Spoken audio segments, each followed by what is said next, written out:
Parlons de temps, celui que l'on perd, celui que l'on tue parfois, celui que certains passent une vie à rechercher.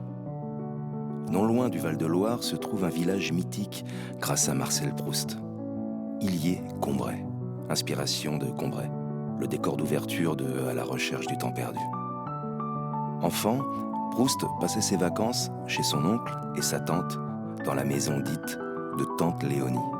Aujourd'hui transformée en musée, elle restitue l'atmosphère qui nourrira son imagination.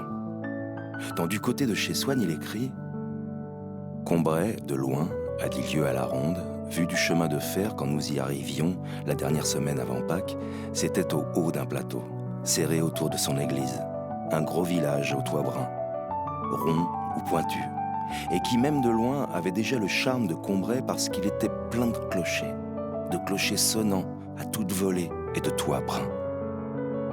En 1971, le village est rebaptisé Illier-Combray, à l'occasion du centenaire de la naissance de Proust.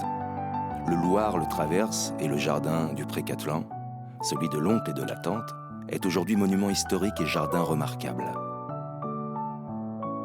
Chaque ruelle, chaque maison rappelle l'art de Proust. Capter le temps, fixer la mémoire et faire renaître les instants qui vivent en nous.